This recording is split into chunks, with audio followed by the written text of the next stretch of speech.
Ôtez pas tous, bien-aimés frères et sœurs, il y a un grand problème qui se passe en RDC. C'est l'une des conséquences, des causes plutôt profondes de la situation qui continue à perdurer en RDC. En RDC, vous avez une opposition en veste-cravate et une opposition en robe. Là n'est pas le problème. Hein. Dans un pays, il y a des gens qui se rendent toujours mécontents. Vous ne pouvez pas satisfaire tout le monde. Ce n'est pas possible. OK? Mais en RDC, j'ai l'impression que les gens confondent opposition et déstabilisation.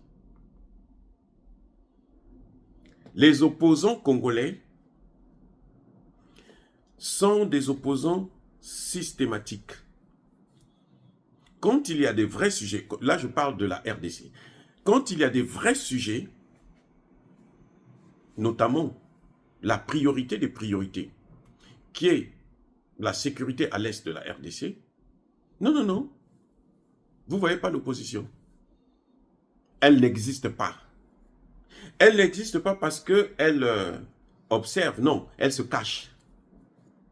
L'opposition se cache.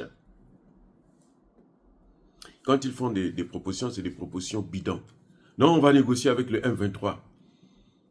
Ah bon? Mais le M23, c'est quoi? Le président Tshisekedi a dit c'est une coquille vide. Il dit non, nous, il faut qu'on négocie avec le M23 pour apporter la paix. Ah bon? Mais on a négocié avec les groupes terroristes, là. Depuis très longtemps, ça fait... combien de négociations il y a eu?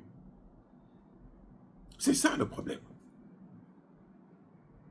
Vous négociez avec ceux qui n'ont pas de pouvoir. Hein? C'est-à-dire qu'avec les travailleurs, non, on négocie avec le patron de l'entreprise. Vous voyez? C'est comme en Ukraine. Trump a déjà dit qu'il va, dès qu'il va prêter serment, là, il va appeler Poutine pour faire la paix avec Poutine. Il ne va pas faire la paix avec Zelensky, non. Parce que si Trump, ce n'est pas lui le maître de la situation, si les États-Unis ne sont pas impliqués dans la situation, alors ils n'ont rien à foutre dans cette histoire. Qu'on laisse les Ukrainiens et les Russes traiter le dossier, négocier, s'asseoir et puis trouver une solution. Ils sont capables de le faire. Ils avaient commencé à le faire en Turquie. Donc on ne négocie pas avec l'employé, on négocie avec l'employeur. Celui qui emploie la personne, qui le paye là. Parce que lui, il est payé pour rendre un service. C'est pour ça qu'on le paye. Le M23 est payé pour servir les États-Unis, et plutôt le Rwanda. Et le Rwanda est payé pour servir les États-Unis et l'Union européenne. Kagame est payé pour ça. Il a un salaire pour ça. Et c'est son emploi. Donc il ne va pas laisser son emploi. Ah oui, il ne va pas abandonner son emploi.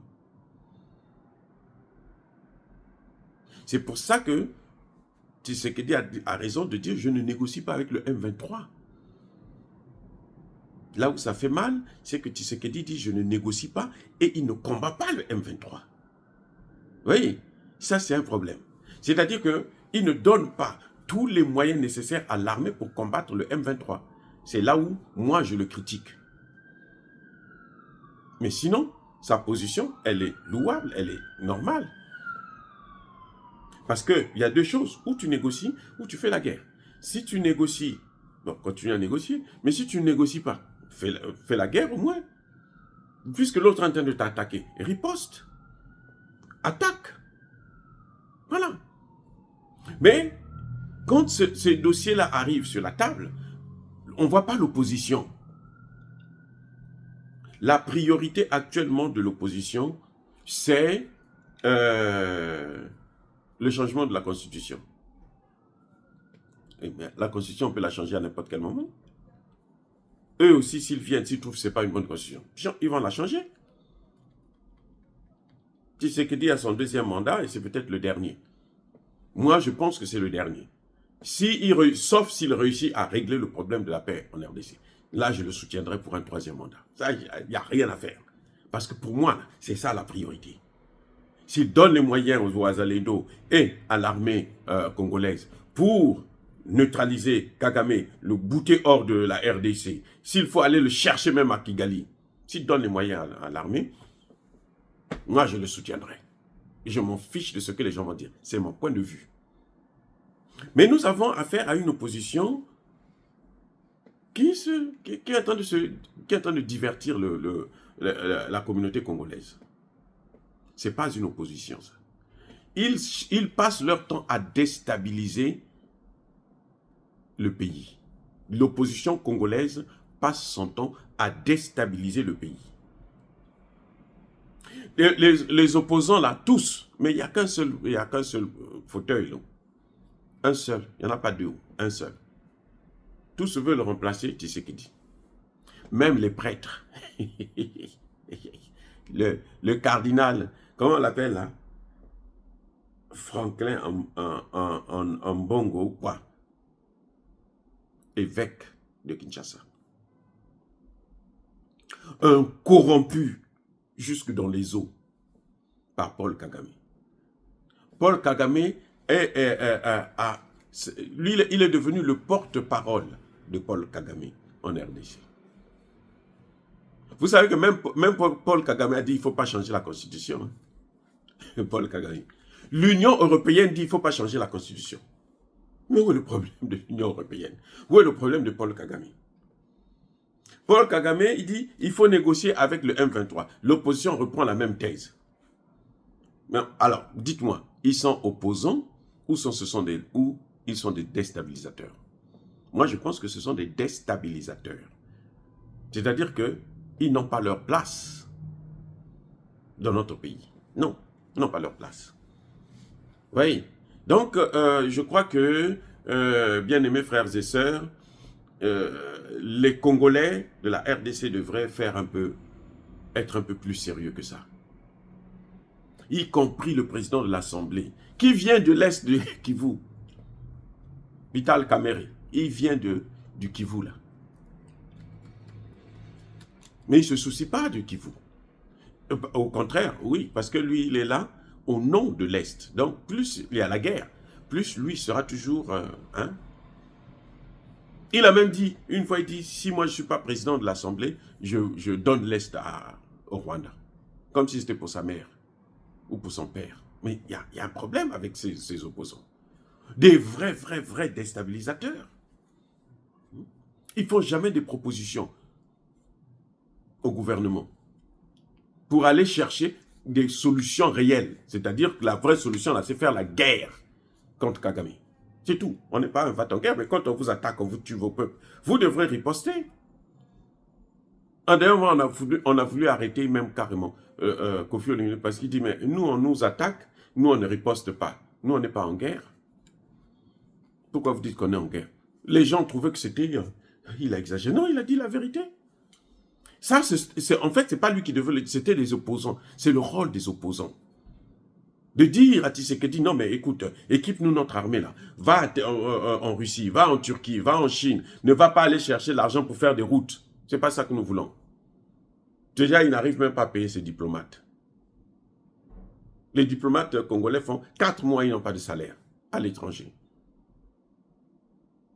Et puis il est là, non, je règle les problèmes économiques. Quel problème économique il règle? Donc on ne peut pas régler les problèmes économiques s'il y a l'insécurité. C'est la sécurité qui apporte le déclenchement du règlement des problèmes économiques. Si vous ne réglez pas les problèmes économiques de sécurité, l'économie, là, ça ne va jamais décoller. Parce que ceux qui viennent voler là, les matières premières, les Américains et les Chinois, là, les Américains notamment, ce sont lesquels? Ce sont ceux qui sont en train de mettre l'insécurité. Donc, bloquez, là, si vous réglez le problème de l'insécurité, eux, ils ne vont même plus voler vos matières premières, et ils vont maintenant venir investir. Voilà le schéma. Donc, il faudrait que l'opposition arrête de confondre déstabilisation à opposition. Parce que quand on déstabilise un pouvoir, on ne sait pas là où ça nous amène. On a déstabilisé, comment on l'appelle, Mobutu, voilà là où on en est. 30 ans après, il n'y a pas de paix. Lesquels qui disaient qu'il fallait faire partir Mobutu? Ce sont les mêmes Américains. Ce sont les Européens. Ils ont juré, il faut faire partir Mobutu, vous allez voir, vous allez vous développer. Ça fait 30 ans, Mobutu est parti là. Vous avez vu le développement? Ah, attendez, moi je ne sais pas, peut-être que vous êtes en train de voir ça, mais moi, j'aurais besoin d'autres lunettes. Donc, arrêtons de déstabiliser un pouvoir. Tshisekedi est là pour 2 mandats. Et là, il est à son 2e mandat. Soyez au moins patient, au moins patient. Arrêtez de vouloir seulement... Il y en a qui souhaitent même que, quand Biden est allé en Angola, tout le monde... Moi, je sais que Biden, lui, la tête de Tshisekedi est mise à prix. Mais il y en a qui souhaitent que, justement, il puisse le faire, le neutraliser. Mais que ça va vous apporter quoi? Quand un pays est déstabilisé là, croyez-moi, vous ne pouvez pas savoir quand est-ce que vous allez revenir vers la stabilité. Même les prières d'Ambongo, là, votre évêque là, ça ne va jamais ramener la... Mais si c'était ça, il aurait dû amener la paix avec ses prières. Ne souhaitez jamais la déstabilisation de votre pays. Ah oui, trouvez d'autres solutions pour négocier, pour parler avec le pouvoir en place, et puis bon, voilà. Mais la déstabilisation, là, les Occidentaux, c'est ce qui fait des puissances. C'est ce qui fait qu'ils puissent vous contrôler. Vous voyez, Kabila est venu avec la déstabilisation. Il a fini comment, lui, Kabila? Quand il a compris, c'était trop tard. Il était déjà encerclé. Il était passé, les Américains sont passés par qui? C'est pas par l'Angola, là. Les mêmes causes produisent les mêmes effets. L'Angola est en train de déstabiliser les pays de la sous-région. Vous allez voir, l'Angola, son tour arrivera. L'Obito, là, c'est rien. Ils vont mettre des gens qui vont sécuriser peut-être un soldat américain sur ça. Bon, ils vont mettre une base, c'est clair. Mais est-ce que c'est les bases militaires qui font le développement? Non. Ils ont des bases partout. À Djibouti, là, il y a tous les pays du monde, les grandes puissances, là, ont des bases militaires. Vous avez vu le développement à Djibouti? Djibouti, là, c'est un pays où la base militaire est à côté. Il y a l'électricité, comme on dit chez nous, Nyakala, en cascade. À 2 mètres, il n'y a pas d'électricité. Vous croyez que c'est des gens qui viennent pour vous? Arrêtez de les soutenir. Arrêtez de leur ouvrir la porte. Ça, c'est pas ça l'opposition. Parce qu'on n'aime pas quelqu'un, alors, donc il faut maintenant déstabiliser le pays. Non, vous n'aimez pas Tshisekedi, laissez-le gouverner. Quand il finit, il s'en ira. Parce que le monde là va passer, le Congo restera. Même vous, vous allez passer, le Congo restera. Personne. Mais sinon, Mobutu allait partir avec le Congo. Ah oui, il est parti avec les Zaïre quand même, hein? Il faut le dire. Il est parti avec les Zaïre. Mais ça a changé quoi? Il a changé quoi? Depuis que Mobutu est parti jusqu'à aujourd'hui, il n'y a pas la paix. Il n'y a pas la paix au Congo. Les Congolais ne sont pas libres de circuler dans leur pays. Ça, ce n'est pas le sous-développement, ce n'est pas la famine, ce n'est pas le manque d'infrastructures, c'est le manque de la paix. Vous pouvez avoir des belles routes, mais si vous n'avez pas le droit de circuler, parce qu'on va vous attaquer à n'importe quel moment, à quoi ça vous sert? La paix est la priorité en RDC. Soyez bénis par le Dieu de Kémite et par nos ancêtres angélisés. Que tous ceux qui persécutent le continent africain, le pillent et le déstabilisent, qu'ils soient noirs, blancs, chinois, arabes, juifs, indiens, qui qu'ils soient punis, maudits, foudroyés, neutralisés, écrasés, effacés par le Dieu de Kémite et par nos ancêtres angélisés. Vive l'Afrique éternelle. J'ai dit et j'assume.